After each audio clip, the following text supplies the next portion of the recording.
Ito yung paa ng karpintero natin. Muntik talaga. Sugat talaga to. Malalim yung sugat nito kasi nang bumitaw yung kahoy na may pako ay talagang nayari ang paa niya. So ganun talaga yung trabaho. Minsan kahit anong ingat, disgrasya talagang abutin. Ito yung anak sa tinutulungan natin. Ito yung naghahanap buhay, parang ama na rin dahil iniwan nga sila ng kanilang ama at 6 silang magkakapatid. Siya ang tumatayong ama at naghahanap buhay. Aalis din to mamaya, babalik sa kanyang ginagawa. Babalik na rin yung karpintero natin dahil umuulan kasi, medyo hindi kami dumiritso doon sa ginagawaan bahay. Tingnan nyo naman, basang-basa yung area dahil pagka sa amin pag ganitong mga buwan ay hindi mo maasahan na sa buong araw ay talagang hindi uulan.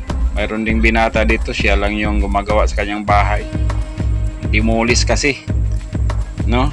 So wala na, kanya-kanyang diskartehan na para maka ng bahay. Ito yung tinutulungan natin.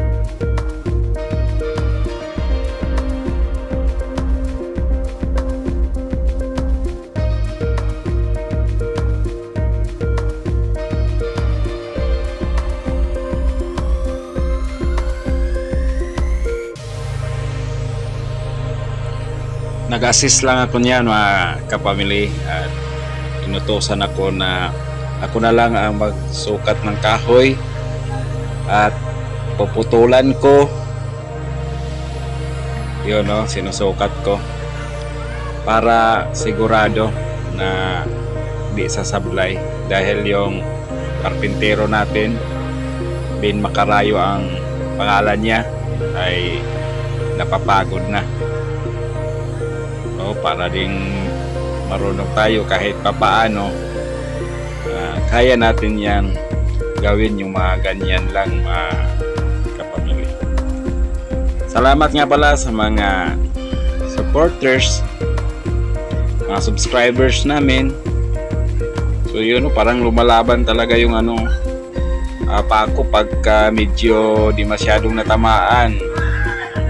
Malambot yung pako. Yan talaga yung minsan matuto rin tayong pumukpok para sa ganitong mga sitwasyon, mga ganitong labanan.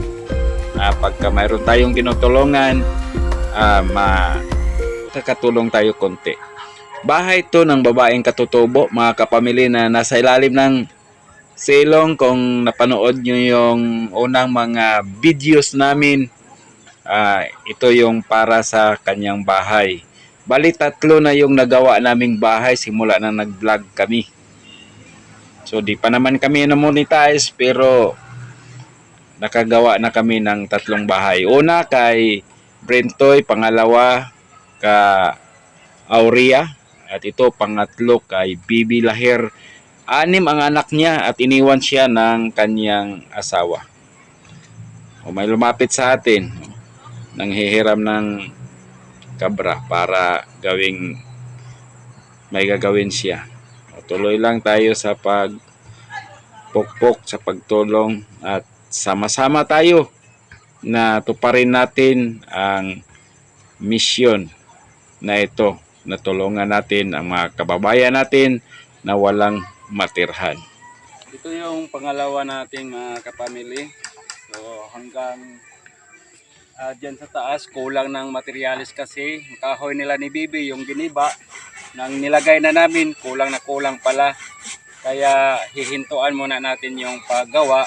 Kung sakaling magkaroon sila ni Bibi ng kahoy, mag-resume siguro yung pagpapagawa natin, at yung yero kung mabibili na, sabay na yun na ilalagay doon sa taas. Shout out nga pala kay Ranel Suaso, nagbigay siya ng 500 para sa pako, at sa aming main sponsor, si Ma'am Lani Wonder Woman ng Canada. Siya ito nagpapatayo nitong bahay para ito sa babaeng katutubo. Naawa talaga siya. Salamat, God bless sa inyo. Sana nasa mabuting kalagayan ka rin. Huwag nyo ring kalimutan i-subscribe ang Alagang Busyong para sa ating mga kababayan na ating matutulungan at nangangailangan ng ating pagmamahal.